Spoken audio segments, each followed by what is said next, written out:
Et si je vous disais que demain, vos mots pourraient ne plus vous appartenir? Imaginez un instant que chaque phrase murmurée se transforme en un message public, diffusé sous les yeux de milliers de spectateurs curieux. Seriez-vous prêt à vivre dans un monde où l'intimité n'est qu'un mirage? Un monde où chaque conversation privée pourrait, sans prévenir, s'étaler sur des écrans géants? Aujourd'hui, nous plongeons dans cette réalité troublante. Nous allons explorer comment elle bouleverse notre quotidien, nos relations et notre bien-être. Préparez-vous à un voyage au cœur de cette nouvelle ère, où la confidentialité est une monnaie rare. Alors, restez avec nous, car ce que vous allez découvrir pourrait bien transformer votre vision du monde.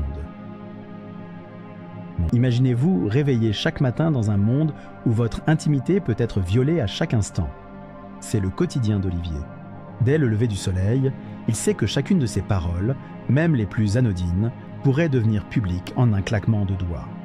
Olivier sort de son lit chaque jour avec une étrange appréhension.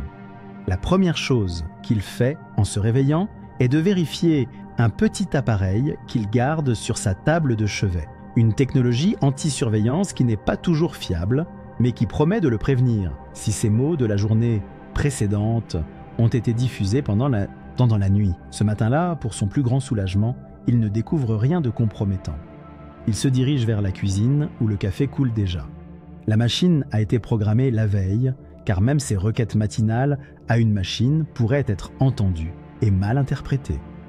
Tandis qu'il s'assoit pour boire sa première tasse, il en vient à parler tout haut, un monologue qu'il préfère s'imposer pour s'assurer de ne rien dévoiler par inadvertance. Aujourd'hui, fais attention, ne dis rien d'important. Il poursuit sa matinée en attrapant sa mallette et en se préparant à partir pour le travail. Sur le chemin du bureau, Olivier traverse une ville truffée d'écrans aux tailles démesurées. Les gens passent sans lever les yeux, habitués à ce spectacle numérisé de la société. Un instant, il s'arrête pour regarder les nouvelles, et par miracle, ce matin-là, personne qu'ils ne connaissent n'est exposé. Une mince consolation dans une vie constamment sous surveillance. Au bureau, la sécurité est de mise. Les employés se saluent par de légers signes de tête, des regards lourds de compréhension silencieuse. Parler, même de manière décontractée, n'est plus ce que c'était. Les conversations qu'Olivier doit avoir au sein de l'équipe se déroulent sur un mode restreint et prudent, chaque mot pesé, chaque phrase calculée. Les murs ont des oreilles, pourrait-on dire, mais là, ce sont plutôt les ondes. Les réunions sont redessinées par le nouveau spectre de la surveillance. Les participants s'installent avec leurs ordinateurs, équipés de modulateurs de voix, pour les protéger des captures sonores. Qui aurait cru qu'il serait un jour nécessaire de baisser la voix au point de ne parler presque qu'à l'intérieur d'un chuchotement? La technologie futuriste, censée restaurer leur intimité, semble autant une bénédiction qu'une malédiction complexe et incertaine. À midi, Olivier se rend au café du coin, un endroit qu'il affectionne pour sa relativement faible densité de dispositifs de surveillance. Il y retrouve quelques amis, des visages familiers qui s'adaptent tant bien que mal à ce nouveau paradoxe, où tout échange spontané pourrait être fatalement partagé. Une rencontre qui, autrefois, aurait été un moment de relâchement, devient aujourd'hui un exercice de contrôle de soi. Cette atmosphère de méfiance ambiante impose à tous un masque invisible, une façade impénétrable, qui rend toute relation personnelle autrement sincère, profonde et significative, difficile à entretenir. Abim tasseiko. Olivier, cependant, a appris à lire dans les petits gestes un sourire, un regard appuyé, un haussement d'épaule. La communication se fait autrement, et le fait de devoir contourner la surveillance instaure une intimité nouvelle, non pas verbale, mais expressive.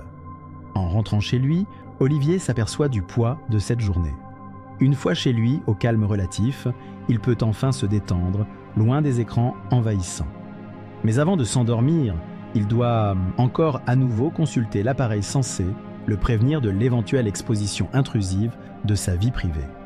Le dernier regard sur cet écran qui a transformé la vie de tant de monde devient presque une prière silencieuse pour que demain soit un jour sans diffusion imprévue de ce qui lui reste d'intimité. Ainsi, Olivier passe chaque jour dans cette réalité dystopique, naviguant entre précaution et réflexion, constamment à l'affût d'une liberté qui, étrangement, ne se laisse apercevoir qu'en pointillé. Dans ce monde où chaque mot peut devenir public, Olivier s'appuie sur diverses technologies pour protéger un semblant de vie privée. Son quotidien est parsemé de dispositifs anti-surveillance, à commencer par ce petit appareil sur sa table de chevet. Bien qu'il promette d'avertir Olivier si ses conversations ont été diffusées, il reste loin d'être infaillible. Pour traverser cette existence où l'intimité est une denrée rare, Olivier fait confiance à une gamme de technologies qui tentent de déjouer le système.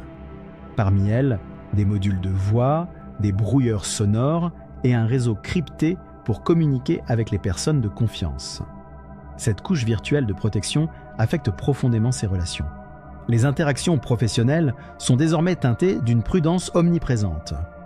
Colloques et réunions exigent un niveau de vigilance élevé, transformant des discussions autrefois banales en ballets minutieusement chorégraphiés. Les collègues, amis d'autrefois, deviennent des alliés silencieux dans une guerre de l'information où les mots doivent être mesurés.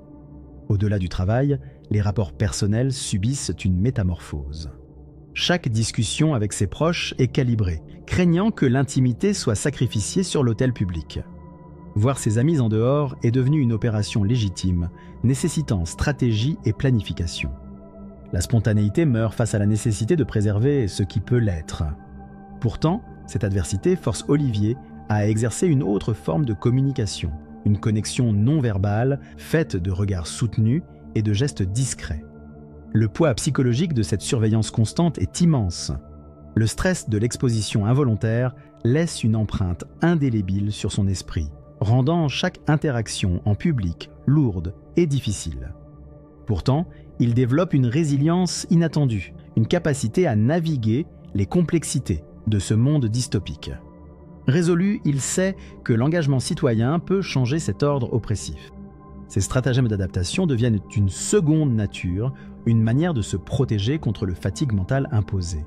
Pour Olivier, une chose est claire, la ligne entre le privé et le public a disparu, mais il garde l'espoir qu'un meilleur équilibre est possible. Il se raccroche à cette idée que l'ingéniosité humaine surmontera les défis posés par cette surveillance omniprésente. Jusqu'à ce jour, il continue à évoluer avec prudence dans cette réalité incertaine, en quête d'une oasis de tranquillité dans un désert numérique. Après des mois dans cette société où chaque parole peut devenir publique, Olivier perçoit les changements profonds qui s'opèrent. Les discussions personnelles sont devenues une rareté, presque un luxe. Les normes culturelles ont évolué, encourageant une retenue généralisée, chacun pesant ses mots par crainte d'une diffusion surprise. Les interactions sociales ne sont plus qu'un jeu d'équilibre entre discours et silence. Dans cette ville, où les écrans affichent en permanence ce qui était autrefois privé, Olivier observe les comportements changer. Les gens évitent de se rencontrer spontanément, préférant des conversations planifiées et surveillées. Des lieux autrefois vivants et animés deviennent silencieux, les échanges étant remplacés par des regards furtifs et des signes discrets. Sur le plan économique, le marché des technologies de protection de la vie privée explose. Chacun cherche à sécuriser ses mots, à tout prix. Mais ces outils sont coûteux et peu accessibles à tous. Les inégalités se creusent. Seuls ceux ayant les moyens peuvent acheter un semblant de quiétude. Olivier le ressent au quotidien, ces artefacts de sécurité étant presque devenus des symboles de statut. Face à ce chaos, d'importants dilemmes se posent à Olivier. Doit-il sacrifier sa spontanéité pour garantir sa tranquillité? Ses choix n'engagent pas seulement sa sécurité, mais aussi celle de ceux qu'il côtoie. Il peine à décider s'il doit se conformer à cette norme oppressante ou chercher des alternatives plus risquées et potentiellement libératrices. Cette bataille entre le besoin de connexion humaine et celui de préserver son intégrité intime est devenue le défi majeur de son existence dans ce monde envahi par la surveillance. Olivier sait que la situation ne peut durer éternellement. Il aspire à un monde où l'intimité est de nouveau possible, où une conversation n'est pas synonyme de danger. Il rêve d'un futur où les technologies de surveillance se font discrètes, où chacun peut de nouveau parler librement, sans craindre que ses mots se retrouvent sous les yeux de tous. En dépit de cette réalité oppressante, il entrevoit quelques lueurs d'espoir. Des mouvements commencent à émerger, réunissant ceux qui, comme lui, souhaitent retrouver un espace personnel inviolable. Des comités s'organisent pour proposer de nouvelles lois. Des chercheurs travaillent jour et nuit pour créer des technologies qui protégeraient enfin leur droit à l'intime. Le chemin est long et parsemé d'embûches, mais Olivier s'y engage avec détermination. Il participe activement à des débats, sensibilise ses collègues et amis aux conséquences de cette surveillance aléatoire. Il sait que chaque parole doit compter dans cette lutte pour la liberté. Il imagine un avenir où les écrans cesseront de diffuser ce qui ne devrait jamais leur parvenir, où les jardins publics et cafés redeviendront des lieux de partage sincère.